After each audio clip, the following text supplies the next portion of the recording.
She's got away. She's got away. She's got. Oh, hello. Hi.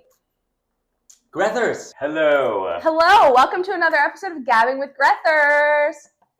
Hello. My name is Adam Ross Glickman, and I am a vocal coach for singers and a singer and actor. So yes, vocal care routine. Number one, sleep. You gotta sleep. You gotta heal your body. Everything needs to heal and need to be rested, and you need to feel really good. Hydration. Number two, a singer and as a vocal athlete, those things are super important. Of course, vocally checking in, like we were just sirening a little bit, breathing low, and then our warm-up routine. And the warm-up routine, I truly feel, is very specific to each individual and how they function as a vocalist, right? Some people can hardly warm up and walk on stage and be like, I'm good. And other people need a little bit more love and attention and care to flex that instrument.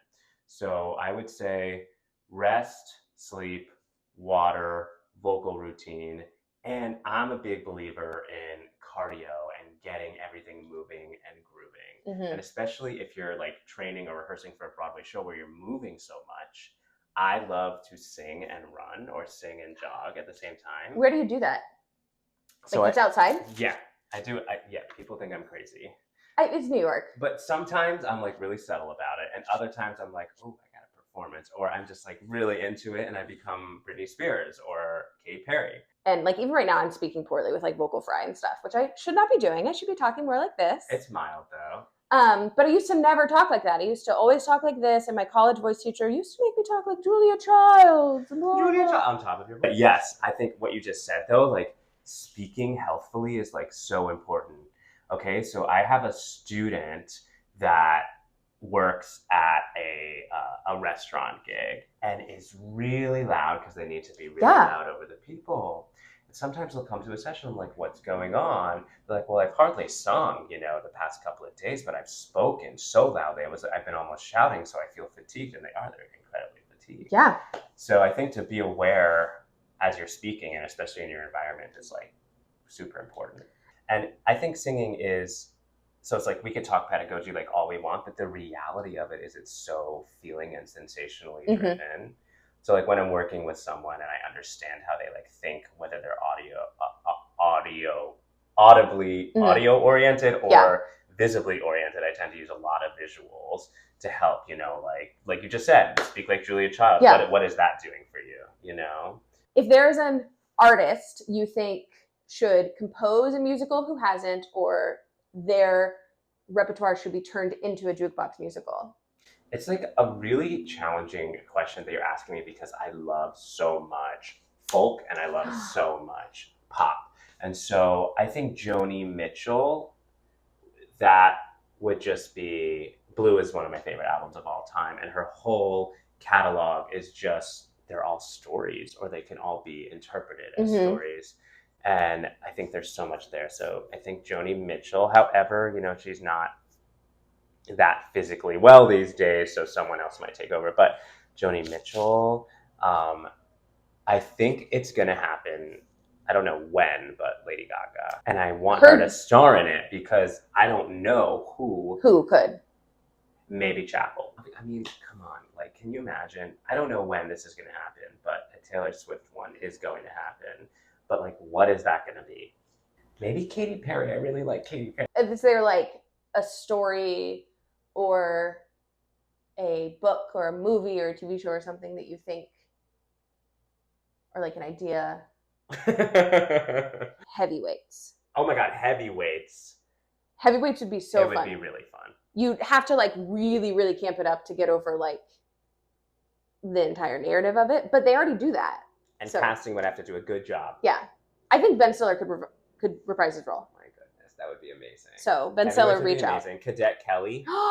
Okay, we need a Hilary Duff musical. It's so funny because I was like, I drove by West Point the other day because I went upstate, and I turned to my friend and was like, Cadet Kelly. She was like, what?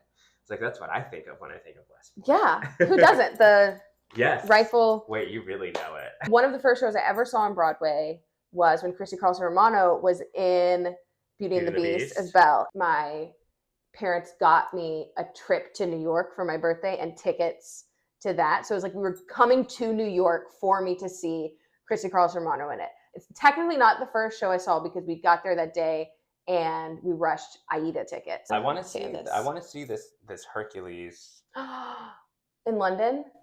Yeah, I want to see that. I desperately want to see Hercules. I also think we need Hunchback. Out there, that's a perfect audition piece for a lot of baritone/tenors. Mm-hmm.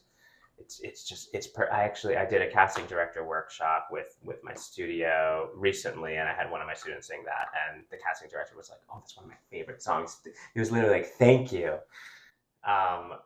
That's something I love to do with my studio too, is like bring professionals in the industry, people behind the table, whether it's like a casting director or a director or even a music director, to come in and just sort of work like a master classes and work with my students. So then they meet them, have their headshots and resumes, and I have my students have actually, it's not the purpose of the class, it's not for opportunity. Yeah. It's to learn and evolve and grow. Parting advice before we move on to something musical? I think that parting advice, I don't think there's one right way in this business as both a singer and an actor.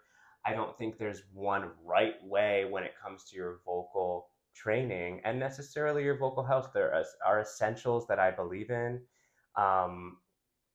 But the biggest thing is sing. Sing. It's a sign of joy. Where it's for me, I mean, I've sung my whole life, so it just feels so natural. Mm-hmm. Recently, I gave my mother a voice lesson who was told her whole life, she's like, "You're tone deaf." I'm like, "Mom, can we sing this?" She's like, "I'm tone deaf." She's got a way. She's got a way. Anyway, those so trills. Your brother. Way. Exactly, right in front of you, right? So and you don't want to go way.